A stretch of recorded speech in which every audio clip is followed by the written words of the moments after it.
Alhamdulillahi Rabbil Alameen wa sallallahu wa sallam wa barak ala Sayyidina wa Mawlana Muhammadin wa alihi wa sahbihi ajma'in.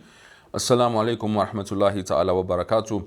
Welcome to our Ramadan series Contemplating the Quran, a book by Sheikh Ahmad Saad Al-Azhari, which looks at the different juz of the Quran, the themes presented in the 30 juz of the Quran. Alhamdulillah, with the tawfiq of Allah, we have studied the first 26 juz of the Quran.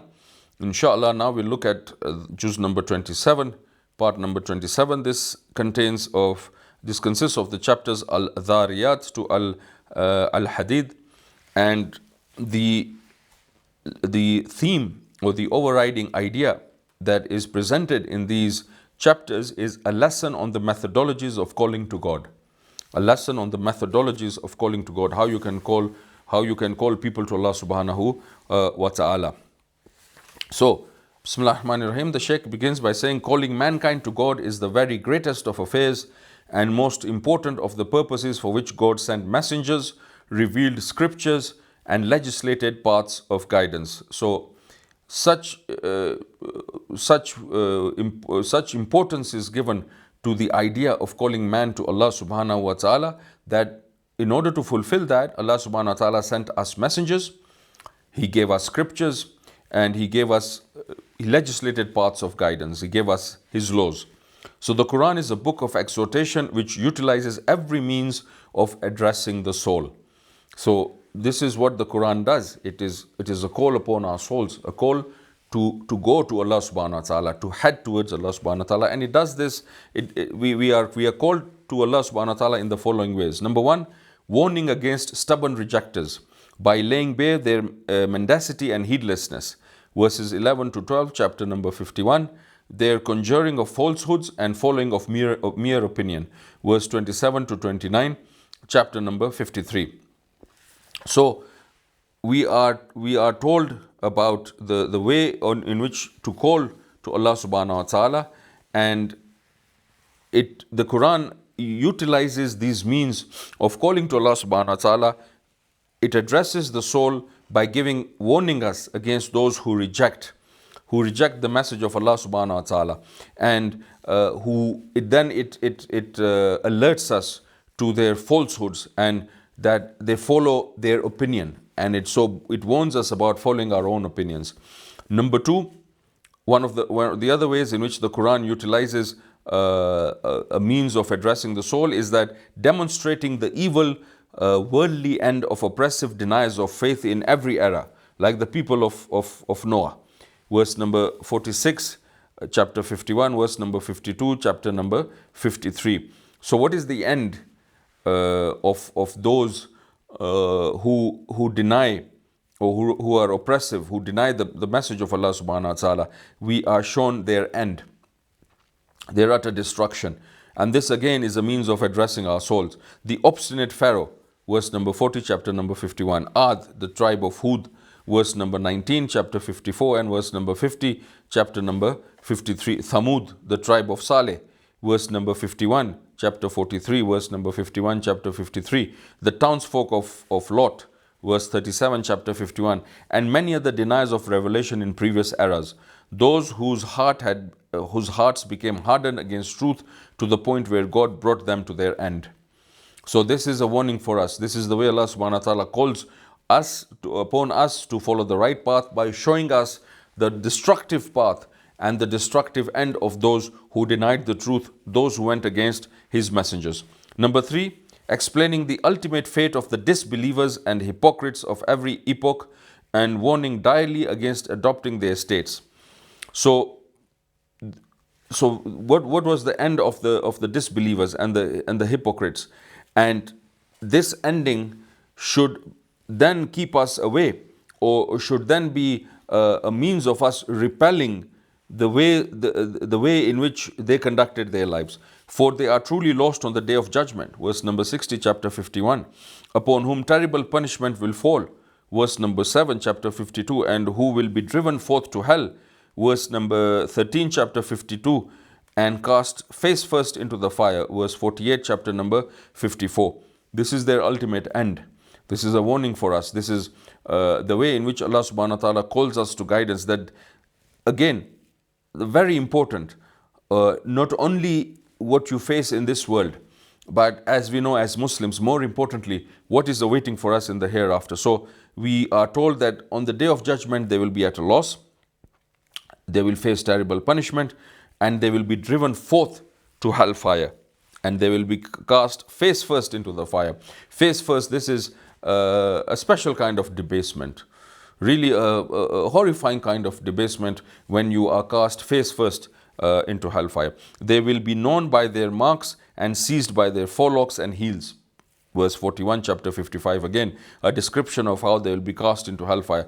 The folk of perdition, dwelling midst fierce blasts of fire and scalding water, in deep shadows of burning smoke, where there is naught to refresh or bring delight. Verses 42 to 44, chapter number 56. So this is a graphic presentation of their state. This is the state of the disbelievers and of the hypocrites, what they will face in the hellfire. And this is a means of addressing our souls. This is a means of exhortation to our souls. The reason for this graphic description, they'll be in the midst of fierce blasts of fire and scalding water, in deep shadows of burning smoke, where there is naught to refresh or bring delight. This is to rouse our soul. This is as a warning to our soul to see that, is this something that we can bear? Is this something that we would desire to be our ending? But this is the ending of the hypocrites, and this is the ending of the disbelievers. They it is who will be denied any radiance on the day of judgment, from whom no ransom will be accepted. Verses 13 to 15, chapter number 57. There will be no light for them on the day of judgment, and nothing that they bring will be able to ransom their souls from destruction. Number 4, laying out the beatific states of the righteous and highlighting the great good they will attain, all while clearly explaining the reasons they are deemed worthy of these blessings. Again, we see the contrast being presented. Now we come to those who are successful. Okay, those who have beautified their souls, who have beautified their states, who are the righteous, what they will attain, and the reasons why they were deemed worthy of what they were given, the blessings they were given. They are recipients of great favor and tremendous gifts, food, drink, companionship, and an eternal abiding in paradisical gardens. Verse number 20, chapter number 52. So now we are shown the amazing state that they find themselves in contrast to the state in hellfire of the disbelievers and the hypocrites. So these ones, the ones who are successful, have food, they have drink, they have companionship, and they are going to live eternally in paradisical gardens. For they lived a life of purity. This is why they are given what they are given. This is why they enjoy all these blessings of Allah subhanahu wa ta'ala in paradise. Why? Because they lived a life of purity, forswearing grave sins and indecency. Verse 22, chapter number 53. They gave up sins. They gave up indecency.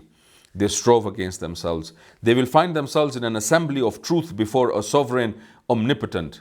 Verse 55, chapter number 54. So they will find themselves before Allah subhanahu wa ta'ala. They held their Lord in awe. So he will grant them 2 gardens with springs flowing free. Verse number 52, chapter number 55. So what is the reward for holding your Lord in awe? What is it that what does he reward you with? He will grant them 2 gardens with springs flowing free, and 2 more besides, with fountains overflowing fruits, dates, and pomegranates. Verse number 68, chapter number 55. That they will, not only will they have 2 gardens, but they will also have, besides that, fountains overflowing fruits, dates, and pomegranates. These are the fruits of paradise. They are the people of felicity who will choose freely whatever they wish to eat and drink. Verse number 20, chapter number 56. They are so honored by Allah subhanahu wa ta'ala. He is so pleased with them for living a life of purity, for doing away with sins and indecency, for being in awe of Allah subhanahu wa ta'ala in the world, that these are the things that they will be given, and they will be people of felicity, of happiness, of success. They can choose what they feel like having in the form of food and drink. And then and those drawn near to the good pleasures of the Lord of the worlds, verse number 91, chapter 56, met with greetings of peace from an omniscient monarch. So they will be close to their Lord, and they will be greeted with words of peace from their Lord. For they well knew the reality of the lower world and the lowliness of its enticements, endowment, triviality, prideful boasting, and hoarded wealth. Verse number 20, chapter number 57. Why is it that they are there? Why is it that they have been given this success? Because they fought with their lower self. They attained the realization. They were shown the light that this lower world is one of enticements, is one of falsity, is one of triviality, is just of prideful boasting. It does not contain, is not a reflection of what Allah subhanahu wa ta'ala's truth, and of hoarded wealth, and therefore competed to achieve a paradise wider than heavens and earth. Verse 21, chapter number 57. Such are the people whose hearts were pure and reverent. So they were not deluded by what this world presents itself as, which is nothing but an illusion. But they worked towards something higher. They worked towards the paradise of Allah subhanahu wa ta'ala, who is wider, which is wider. And the description is given now in verse number 21, chapter number 57, that this paradise of Allah subhanahu wa ta'ala is wider than the heavens and the earth. And this is what they were working towards. And what is it that they possessed, these people? They possessed hearts that were pure and reverent. Again, it comes back to your inner reality. They had hearts that were pure, not corrupted, and they were in reverential awe of their master, of their creator. Number 5, gentleness in exhortation and calling people to return, such as his saying, so flee to God. Verse number 50, chapter number 51. So the way in which one of the methods of calling to Allah, which is the theme of this juz, is to be gentle in exhorting and calling people to return, in a way that Allah says, so flee to God, and challenging with beauty, rationality, and wisdom, like, were you then created from naught, or did you create yourselves? And this is widely presented to us in chapter number chapter 52, 53, and 54. So we are given a footnote here that this being a beautiful rhetorical question, laying bare the philosophical incoherence of infinite regress and circularity, as opposed to the only logical alternative and ultimate creation. That to present this argument to the people who deny the truth, or people who are far away from the truth, or to people to whom you are exposing or you're presenting the truth for the first time, in a beautiful, rational and wise way, that were you created from nothing? This would appeal to the logic. Were you created from nothing? Or did you create yourselves? Was your wujud, was your essence not a mercy from Allah subhanahu wa ta'ala? Were you nothing? Don't you realize, or don't you acknowledge the fact that you were nothing before you came here? That you were absolutely a non-entity? That it was the mercy of Allah subhanahu wa ta'ala that gave you your essence and brought you here? Did you come here of your own accord? Then there is the tender and affectionate refrain of the chapter Al-Rahman. Then which of your Lord's favors will you deny? This is a tender and affectionate refrain. It's a gentle reminder which should soften the heart when it is read and when it is understood, and when it comes down, when it settles within your heart. Which of your Lord's favors will you deny? Everything that has been presented to you, your life itself, what the blessings that you are given, which of these, and they are so innumerable that you cannot even list them, which of these will you deny? Which of your Lord's favors will you deny? Complementing an explanation of the love and nurturing care with which God created man, taught him all things, and placed all creation at his service. And the loving cry in the chapter Al-Hadid, has not the time come for the hearts of the believers to become reverent through the remembrance of God. Verse number 16, chapter number 57. So we have the tender refrain, then which of your Lord's favors will you deny? This is then complemented with what is presented to us in chapter Al-Hadid. Has not the time come for the hearts of the believers to become reverent through the remembrance of God? Once you accept that everything, all favor is from Allah subhanahu wa ta'ala, then you naturally, it should be a natural follow. It should follow naturally that the hearts of the believers are in awe of the remembrance of Allah subhanahu wa ta'ala. And this is what we conclude with in a very beautiful theme, which is the lesson on methodologies of calling to God. Inshallah, we will carry on with part 28 in the next episode. Wassalamu alaikum wa rahmatullahi ta'ala wa barakatuh.